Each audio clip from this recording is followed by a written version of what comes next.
Congressman Raja Krishnamoorthi went on that Taiwan visit with Speaker Pelosi. He joins us tonight. Hi, Congressman. Welcome to the show. So you are well aware of the controversy surrounding this trip. The head of your own party, the President of the United States, was not thrilled. What was accomplished? I think a couple things. One, especially in light of what we've seen in Ukraine, it's so important for us to shore up our alliances with our partners and friends in that part of the world where China has been throwing its elbows militarily long before we visited Taiwan, and it continues today. And then secondly, we also want to shore up our economic partnership with these folks. We talked a lot about the CHIPS and Science Act, which we passed last week. In light of that, and in part due to that, for instance, Taiwan is investing $25 billion in American manufacturing facilities for semiconductor manufacturing. And so that is really important as well, because they are looking to increasingly move their investments from the People's Republic of China to places like the United States, and we want to be there to encourage that. But it came with risks, right? I mean, since the visit, China has escalated military intimidation against Taiwan by firing multiple missiles. Lots of warnings. You're hearing it. Also, the concern from the U.S. side as well. Were the benefits that you laid out of this trip really worth the risk to Taiwan and the United States here and the consequences? Absolutely, 100%. If the cost of avoiding those risks is ceding control of Taiwan, or even ceding control of our travel schedule to the Chinese Communist Party, we are not going to pay that price. And so the only thing, unfortunately, that the folks who run the Chinese Communist Party respect is strength. And so we have to show strength in order to keep peace and stability in that region. Let me ask you this, because it leaked out that this was maybe somewhere that Nancy Pelosi and the congregation were going to go. I mean, had it not leaked out, would you definitely have gone, or did you feel like because it was already out in the public sphere, you had to go then because you didn't want it to look like the Chinese leader is dictating your travel schedule? No, we were going to go regardless.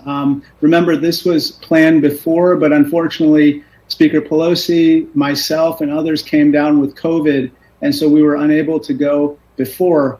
At the end of the day, we need to be there meeting with our partners and allies who feel tremendous almost insecurity about Chinese aggression. And so we have to make sure that we do everything we can to restore their confidence, that we are there with them. And so we are going to do that. So I want to get to domestic affairs in a moment, but one more question on this point of Taiwan. The U.S. has occupied sort of an awkward middle position when it comes to Taiwan, but still holding the line that, look, we have a one China policy. Does this trip create the perception, at the very least, of full-fledged support of Taiwanese independence, a perception of a change in policy? I don't believe so. I believe that we basically reaffirmed our 6 assurances, our joint communiques to the Chinese government, the PRC, as well as what is obligated under the Taiwan Relations Act. But one very important part of the Taiwan Relations Act is affirming and supporting Taiwan's right to defend itself. And we are going to continue to do that, even at the same time that we're trying to make sure that there's peace and stability across the Taiwan Strait.